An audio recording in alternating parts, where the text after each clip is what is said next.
میں کمرے میں پچھلے 31 دنوں سے فقط اس حقیقت کا نقصان گننے کی کوشش میں الجھا ہوا ہوں کہ تو جا چکی ہے۔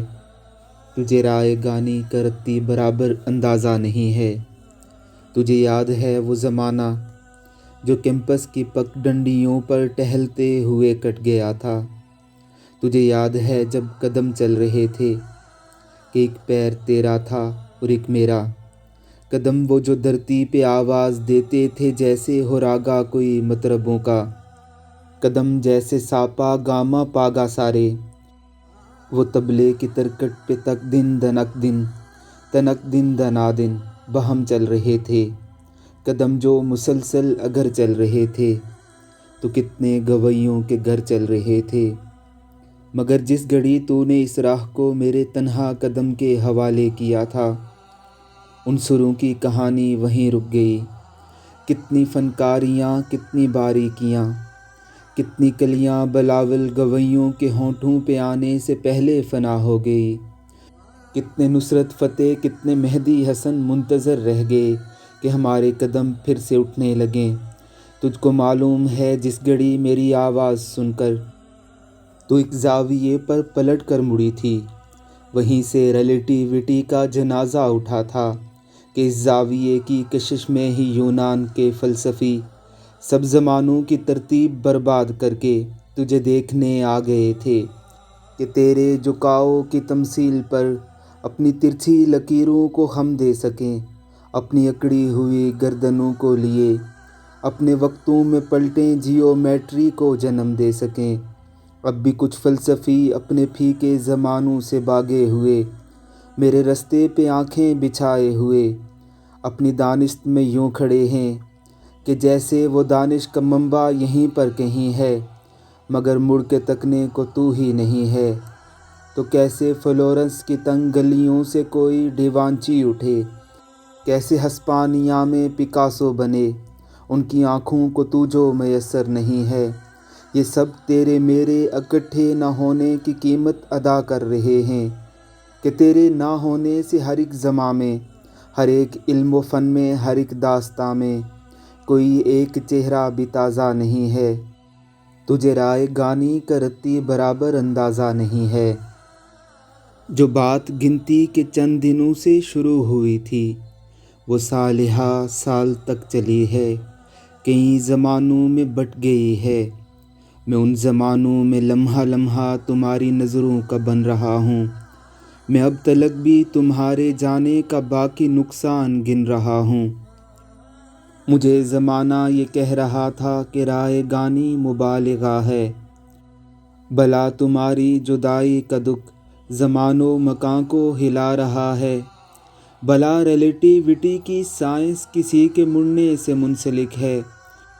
انہیں بتاؤ تمہارے جانے کا دکھ اٹھا کر فقط اکیلا وہ میں نہیں تھا جو ذرہ ذرہ بکھر گیا تھا، تمہارے جانے کے کچھ دنوں میں ہمارا ہاکنگ بھی مر گیا تھا، اور اس کی تھیوری کے کالے گڑھے جنہیں ہمیشہ تمہاری آنکھوں میں دیکھنا تھا وہ میرے چہرے پہ پڑ گئے ہیں، وہ میری آنکھوں میں گڑ گئے ہیں۔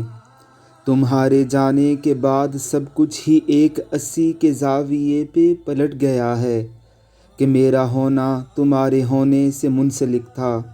تمہاری آنکھوں کی روشنی تھی تو میں بھی دنیا میں ہو رہا تھا، تمہارے لہجے کے سر ملے تھے تو میں بنا تھا، تمہارے ہاتھوں کا لمس ہاتھوں کو مل رہا تھا تو دیکھتا تھا۔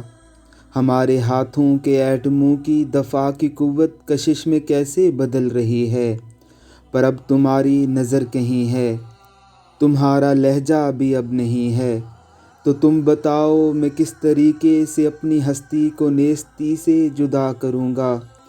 میں دنگ آنکھوں سے ساری دنیا کو دیکھتا ہوں اور اپنے ہونے کی کوئی علت تلاشتا ہوں۔ عجیب طرح کا بے نشاں بے مکاں دکھ ہے، سمجھنے والے سمجھ گئے تھے یہ رائے گانی ہے۔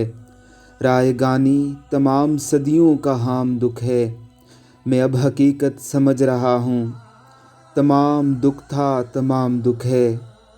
تمہیں بتاؤں کسی کے ہونے کا کوئی مقصد کوئی معنی کہیں نہیں ہے۔ اگر تو نطشے نہیں مرا ہے تو اس سے پوچھو کہ کیا کریں گے زمیں پہ رہ کے، پلیں بڑھیں گے، بقا کی خاطر لڑیں مریں گے، پھر اپنے جیسے کہیں جنیں گے اور اس جہاں سے نکل پڑیں گے۔ جنہیں جنیں گے وہ سب کے سب بھی یہی کریں گے، لڑیں مریں گے، پلیں بڑھیں گے، پھر ان کے بچے اور ان کے بچے۔ یہ کیا تماشائے ہائے ہو ہے، یہی زندگی ہے تو آہ تھو ہے۔ اسی کراہت کے ساتھ کتنے زماں گزاروں، میں کس مروت میں رائے گانی کا دکھ گلے سے لگا کے رکھوں۔ تمہیں بتاؤں کہ یہ اذیت بھی بے پناہ ہے، میں ایسی حالت میں جس جگہ جتنے دن رہا ہوں، میں اب تلک بھی تمہارے جانے کا باقی نقصان گن رہا ہوں۔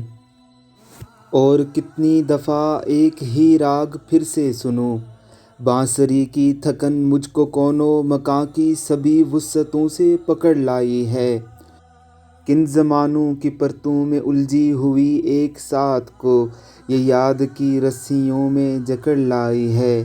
لائبریری کے پہلو میں بیٹھی ہوئی دائروں کو بناتی مٹاتی ہوئی وہ خطاطی کی مشقوں میں الجھی ہوئی میری جانب مڑی، اپنے سیاہی برے ہاتھ میری طرف کر کے روشن نگاہوں سے تکنے لگی۔ نبض بھی وقت کے ساتھ تھمنے لگی۔ مجھ کو روشن نگاہوں میں لکھی ہوئی ایک تحریر پڑھنے کا دکھ کھا گیا۔ دیکھتے دیکھتے آستینوں کی ڈوری کو گرہیں لگانے کا حکم آ گیا۔ وقت کی نبض سن، ایک وائلن کی دھن، ہند کی مطربہ کی چھلی انگلیوں سے کوئی راگ سارے میں پھیلا تو ادراک ہونے لگا۔ عمر کی رائے گانی سے واحد کمایا ہوا ایک لمحہ تھی وہ مجسم ترنم تھی، نغمہ تھی وہ، میں جسے عمر بھر گنگناتا رہا، اس کے پہلو میں بیٹھا رہا کچھ برس، اپنے کچے سروں کو پکاتا رہا۔ کون سا سر تھا میں نے جسے اس بدن کی رگوں میں بکھیرا نہیں تھا، وہ مگر ایک نغمہ تھا، نغمہ بھی ایسا جو میرا نہیں تھا، نغمہ بھی ایسا جو میرا نہیں تھا۔